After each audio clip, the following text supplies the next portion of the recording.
sustainability, in particular sustainable transport, as a result of product innovation and supply side management of companies. So we looked into the car sector and their effects on sustainability. So car emissions make up 26% of greenhouse gases in the UK, and according to the EPA, motor vehicles collectively cause 75% of carbon monoxide pollution in the US, which can cause heart disease and cancers, etc. There's also been an introduction of regulations in place in Madrid, Paris and London, and in particular it's been seen in the UK, where the government have moved forward from 2035 to 30 the ban on the selling of petrol and diesel cars. So looking into product and service innovation in the automobile sector, Slack describes it as with the potential to be practical, economic or capable of being developed commercially. So we can see that in electric vehicles, which is known as a radical change, as seen by Tesla and Neo X-Bang, whose business model is solely relied on electric vehicles, whereas you have a complete switch in business models in BMW, Toyota and other key companies.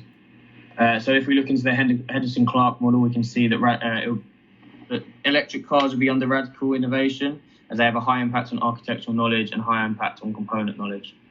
If we also look into the paradigm shift, which is the counter of eco-efficiency and natural capitalism, according to UNESCO, sustainability is a paradigm for thinking about the future in which environmental, societal and economic considerations are balanced in the pursuit of an improved quality of life. We looked into the change of linear and circular economy.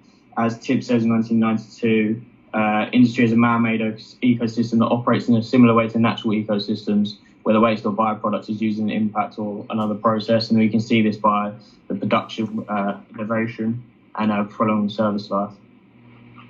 The counters of transport innovation could be that it might create a social exclusion. This is where resources or a good are not available to the majority of the people in a society, precisely because most of the society can't afford electric cars. It also looks at destructive innovation. This is disruptive innovation where innovation negatively impacts companies that are unwilling to adapt to it. But however, in 2014, Tesla took an open source philosophy. This is where they allowed people from other car companies to utilize their technology and techniques by making their patents open source. And that helps everybody making transport more sustainable. And also in 2008, Aaron Ford said reducing unsustainability is not a path towards sustainability. A supply chain is a set of three or more entities directly involved in the upstream and downstream flows of products, services, finances, or information from a source to a customer. That was said by out in 2001. And the supply chain management is a coordination of business functions and the tactics across these, either within a particular company, across a business, or within the supply chain. This improves long-term performance of the individual companies and the supply chain as a whole.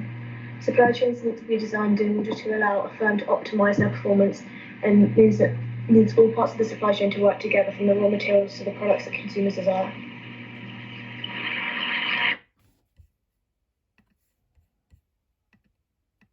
Organising, coordinating and controlling of supply chains to become truly sustainable, with the minimum expectation of a truly sustainable supply chain being to maintain economic viability while doing no harm to social or environmental systems. Both governments contribute to innovating supply chains to make them sustainable. For a supply chain to be sustainable, all parts of that supply chain need to be sustainable. It can't just be one part. This is a diagram taken from a study that I looked into in a place called City Porto in Italy, and they've reduced their total emissions within that area by carrying out more sustainable supply chains. So it's a figure which shows that it can be done in real life. So fuel for the future. Transportation represents a significant chunk of the environmental impacts of most supply chain operations, but hydrogen is a sustainable alternative fuel. When burned with oxygen, hydrogen only releases a water byproduct rather than non-renewable energy like petrol and diesel, which release CO2 and other gases into the air, causing like climate change and other issues like that. Hydrogen has yet to have the investment which it needs to become a serious player in the game, but early innovators are not waiting around. So in Germany, plans are in process right now to build 100 filling stations across the country.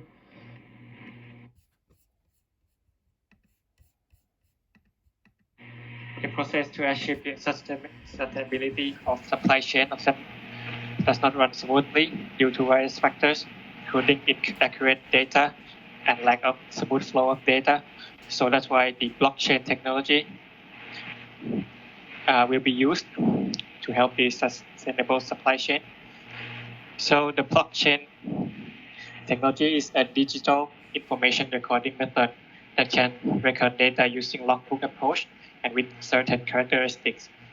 Operationally, the blockchain is known as a large decentralized and undistributed ledger that keeps record of digital transactions in such a way that makes them accessible and visible to many members in the supply chain.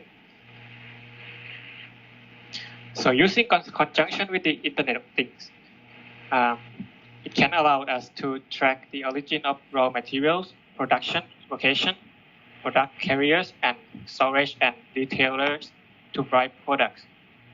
Tracking potential social and environment conditions that might pose environmental health and safety concern is an important application focused on for blockchain technology. So in order for sustainable supply chain to occur, it must benefit economically, socially, and environmentally. So here's how blockchain benefit the economic side of the equation. So it can result in supply chain disintermediation, which means fewer transaction costs and time reduction, reducing business waste in supply chain.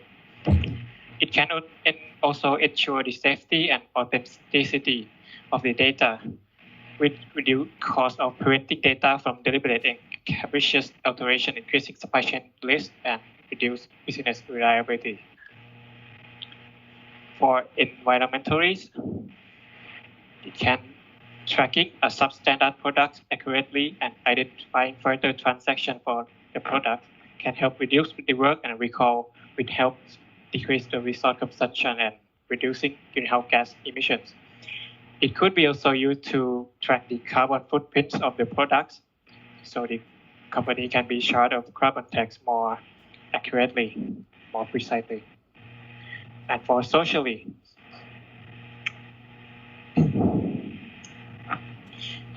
it can block the nefarious agents and hold the corrupt accountable for both social and individual misdeeds.